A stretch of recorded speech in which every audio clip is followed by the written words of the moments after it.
Welcome to the deep dive. Today, we're taking on Thailand, an absolutely incredible place, the land of smiles, right? We're Yeah. talking ancient culture, buzzing cities, those, picture-perfect tropical beaches. But here's the thing. How do you, as a first-timer, squeeze the best of the North and the South into just 14 days? It sounds intense, maybe even a bit stressful. Oh, it definitely can be. That feeling of how do I possibly see it all is real. And that's exactly our mission today. We've dug through a ton of sources, traveler tips, guides, cultural deep dives to map out a really balanced, high-impact plan. The goal, maximize your actual experience of Thailand, the good stuff, while cutting down on the travel headaches. Because trying to cover that much ground in 2 weeks, yeah, it needs careful planning. Yeah, and what jumped out immediately from all that research was this kind of core idea. Yeah. You can't just do the islands on your first trip. If you only hit the South, you're missing a massive piece of the puzzle. The mountains, the history of the Lanna Kingdom up north, that traditional culture. It's what makes Thailand, well, Thailand. Exactly. It's about balance. Think of it as maybe 3 key zones. You've got central Thailand, Bangkok, the crazy capital, plus the old ruins at Ayutthaya. Then you go north. Mountains, jungle, Chiang Mai is the cultural heartland. And then the south. That's your tropical paradise islands, turquoise water, those big limestone cliffs. Okay, so connecting these pretty vast regions, that's the tricky part in just 14 days. Logistics are king here. Every source basically screamed this. Use the low-cost domestic flights. They're quick, like 1 or 2 hours between the main spots like Bangkok and Chiang Mai. Forget long bus rides if you're short on time. Yeah, flights are generally the way to go for speed, but Yeah. there's a really smart alternative for the Bangkok to Chiang Mai journey specifically, the overnight sleeper train. And we're not talking basic seats. The sources actually really praise the first-class cabins. They're comfortable, private. It's a solid option. Ah, okay. So you save on a hotel night too. Precisely. You save accommodation and you wake up in Chiang Mai hopefully pretty refreshed and ready to explore. It's efficient. Got it. And the overall strategy then is don't try to see everything by hopping around constantly. Definitely not. Base yourself. Pick key hubs. Bangkok, obviously. Then Chiang Mai up north. And crucially, pick one main base in the south, either an island or a coastal town. Do day trips from those bases. It saves so much time packing, unpacking, checking in and out. Way less hassle. Right, that makes sense. Okay, let's kick off the itinerary. Bangkok, the gateway. How long are we thinking here? 3 full days for the core stuff seems to be the consensus. Plus, maybe tack on an extra night right at the very end before you fly home, just as a buffer. Okay, day 1 in Bangkok. What's the absolute must-do? Day 1 is all about old Bangkok. Temples and the river. You hit the big historical sites. They're mostly close together, easy to get between using the river ferries on the Chao Phraya. First up, the Grand Palace. It's absolutely stunning. Inside is Wat Phra Kaew, the Temple of the Emerald Buddha. Super important. Then, nearby, Wat Pho. That's where you'll find the huge, incredible reclining Buddha. And I've heard about Wat Arun, the Temple of Dawn. You climb that one. Yes, definitely climb Wat Arun. Try to time it for late afternoon, maybe towards sunset. The views over the river are just fantastic. Okay, sounds amazing. Yeah. But I also hear there are pitfalls, like dress codes. Oh, absolutely critical. Dress code first. Shoulders and knees must be covered for everyone. No exceptions at these sacred sites. They often sell or rent wraps near the entrance, but best to just come prepared. Good tip. And scams, I've heard whispers. Yeah, unfortunately, especially around the Grand Palace, be aware. You might get approached by taxi drivers or tuk-tuk drivers, sometimes even seemingly helpful locals telling you the palace is closed for a ceremony or lunch break. Then they'll offer to take you to a gem shop or tailor instead. It's a common scam. Oh, so just ignore them. Pretty much. Always head for the main official entrance, check the opening hours beforehand online, or honestly consider a guided tour for this first day. A good guide handles navigation, explains the history, and helps you avoid those scams entirely. Worth considering. Makes sense. How about ending day 1? You could take a nice, relaxing dinner cruise on the Chao Phraya River. Or, for something completely different, maybe check out the famous backpacker chaos of Khao San Road for the nightlife. Depends on your vibe. Okay, day 2. Moving beyond the main temples. Yes. Day 2 is about unique markets and the modern city buzz. There's a really popular day trip combo. It takes you out of the city a bit. First, the Damnon Sarawak fluting market. Vendors and boats selling fruit, food, souvenirs right on the canals. It's touristy, sure, but quite the sight. And then the really wild one, the Maeklong Railway Market. The one where the train goes right through it. That's the one. The vendors have their stalls set up literally on the tracks. When the train approaches, they pack everything up in, seconds. It's frantic and amazing. One source called it human Tetris on adrenaline. You really have to see it. Wow, okay. And for the evening of day 2? How about a night tuk-tuk tour? It's a fun way to see the city lit up. A tour, specifically. Why not just grab a tuk-tuk? Well, the tours are often curated to take you to cool spots like Chinatown, maybe the huge 24-hour flower market, which is incredible at night. But the key thing is street food. The guides know the trusted stalls, the clean ones. So you can try authentic pad thai or other amazing street eats without, worrying so much about getting sick. It's a safer way to dive into the food scene. Smart. Okay, day 3 in Bangkok. Day 3 is your history deep dive. A day trip to Ayutthaya. It's about an hour and a half north, maybe a bit more with traffic. This was the former capital of Siam, a UNESCO World Heritage Site. Just ruins of incredible temples and palaces spread over a large area. Is that where the famous Buddha head and the tree roots is? Exactly. What Mahathat. That image is iconic. Ayutthaya offers a really different feel, much quieter and more contemplative after the intensity of Bangkok. Definitely essential. Before we leave Bangkok, Yeah. quick logistics check, getting around. You mentioned river ferries. What else? Inside the main city, definitely use the BTS SkyTrain and the MRT Metro. They bypass the notorious traffic. Super efficient. And for places they don't reach or getting to from the airport, taxis, tuk-tuks. This is where the Grab app comes in. It's basically Southeast Asia's Uber or Lyft. Download it before you go. Use Grab for taxis or private cars. You get a fixed price up front in Thai baht, that's the currency, THB, so no haggling, no meters being broken. Much easier, especially late at night or from the airport. Avoid unmetered tuk-tuks unless you enjoy a good haggle. Got it. Grab app is key. Okay, Bangkok done. Time to shift gears. Where next? North, to the mountains and culture. Chiang Mai is the main hub. Right, Chiang Mai. Sounds like a nice contrast after Bangkok. More chilled out. Yeah, definitely. It's centered around this lovely old walled city dating back to the 13th century. Much more peaceful vibe. We're allocating 3 days for the north. Now, there's a smart logistical trick here based on the sources. If you plan to fly directly to the south from the north afterwards. Which saves time, right? Avoiding going back through Bangkok. Exactly. If that's your plan, consider flying into Chiang Rai first for maybe one night. Do the sights there, then fly south from Chiang Rai's airport. It has direct flights to places like Phuket or Krabi. Then spend the remaining 2 northern days in Chiang Mai. It just streamlines the travel. Interesting. A little counterintuitive maybe, but efficient. So what are the must-sees in the north, whether based in Chiang Mai or doing the Chiang Rai first route? In Chiang Mai itself, you've got beautiful temples right within the old city walls. Wat Phra Singh is a major one. Wat Chedi Long with its ruined stupa, lovely to just wander around. But the absolute spiritual heart is Wat Phra, the Doi Suthep. It's a stunning golden temple up on the mountainside overlooking the city. You have to go up there. The views are incredible, and the temple itself is breathtaking. And activities. I hear a lot about elephants in this region. Yes, and this is really important. You need to choose ethically. The sources are unanimous. Find a genuine sanctuary. Places like Elephant Nature Park are often recommended. The crucial thing is no riding. Elephant spines aren't built for it, and the traditional training methods are often cruel. Right. So look for places where you can, feed them or walk with them. Exactly. Observe them in a more natural setting, support their welfare.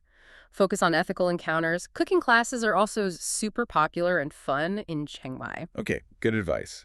And if we do that efficient route, starting in Chiang Rai, what's the draw there? Chiang Rai is known for 3 really unique, almost art installation-like temples, very different from traditional ones. There's the famous White Temple, Wat Rong Kun. It's incredibly intricate, maybe a bit bizarre, more like a contemporary art piece. Then there's the Blue Temple, Rong Sui Ten, which is vividly colored and beautiful. And the Black House, Bon Dam. It's a collection of dark, imposing wooden structures filled with art, quite atmospheric. White, blue, black. Easy to remember. Yeah. People also sometimes do a day trip from Chiang Rai to the Golden Triangle where Thailand meets Laos and Myanmar, but it's quite a long day. Okay, Northern Thailand sounds amazing. Yeah. But there's a catch, isn't there? Something about certain times of year. Ah, yes. This is probably the single most critical planning constraint we found in the sources. The burning season. You absolutely must be aware of this if you're planning your trip for March or April, maybe even into early May sometimes. You should strongly consider limiting your time in the north or potentially skipping it altogether. Well, skipping it entirely. Why? Agricultural burning, sometimes forest fires. It creates intense haze and air pollution. Chiang Mai can, unfortunately, become one of the most polluted cities in the world during this peak period. Visibility drops, the air quality is terrible. Yeah. It's just not pleasant or healthy. So wait, if someone was booked for March, thinking mountains and views, what happens? Realistically, you might not get those views. Visibility from Doi Suthep could be zero, hiking, probably not enjoyable or advisable. The consensus seems to be, if your trip falls during the hot season, especially March, April, you're likely better off allocating those northern days to more time down south by the beaches. Okay, that is a huge piece of advice. Yeah. Essential context, thank you. Right, let's assume we're traveling outside the burning season, or we've adjusted plans. We head south for the final leg. 7 days. Yep, about 7 days for the islands and beaches. And here comes the next big decision. Which is? You have to choose one coast. Either the Andaman Sea side in the west, think Phuket, Krabi, Siam, or the Gulf of Thailand side in the east, Koh Samui, Koh Phangan, Koh Tao. Why only one? Can't you hop between them? In just 7 days. Not realistically without wasting a lot of precious time on travel flights or long ferry bus combos. To really relax and enjoy the islands, stick to one side. Okay, so how do you choose? It's all about the weather. The seasons are different on each coast. This is key. If you're traveling during, say, July and August, often European summer holidays, the weather is generally better on the Gulf Coast, the Koh Samui side. Less rain, calmer seas. Okay, July, August, in Gulf Coast. Right. But if you're visiting between November and maybe February, your best bet for sunshine and dry weather is usually the Andaman coast, the Phuket and Krabi side. November to February, Andaman Coast. Got it. Makes the decision easier. Let's break them down. Say we chose the Andaman side west. What's the plan for 7 days? The Andaman is famous for those dramatic limestone karsts rising out of turquoise water. Krabi is a fantastic base. From Krabi town or nearby Ionang Beach, you can easily get long-tail boats to Railay Beach. That place is stunning, accessible only by boat, amazing cliffs for rock climbing if you're into that. You could easily spend, say, 3 or 4 days based in Krabi Onang. Do day trips to Railay, maybe a 4 islands tour, or explore the nearby mainland. What about the really famous spots, like James Bond Island or Koh Phi? You can do James Bond Island, Phang Bay, as a day trip, usually from Krabi or Phuket. It's impressive scenery. Koh Phi, Maya Bay from the beach. It's incredibly beautiful, but also incredibly popular, and access to Maya Bay itself is now restricted to preserve it. Is it worth staying on Phi? It can be very crowded, especially the main village area. Many sources suggest maybe doing Phi as an early morning speedboat tour from Krabi or Phuket. See the highlights like Maya Bay before the main crowds arrive, then head back. Staying overnight might be better if you choose a quieter resort away from the main hub. Otherwise, using Krabi or even Phuket, Thailand's largest island, as a base for day trips might be less hectic. Phuket is huge, very developed, lots of options there too. Okay, that's the Andaman.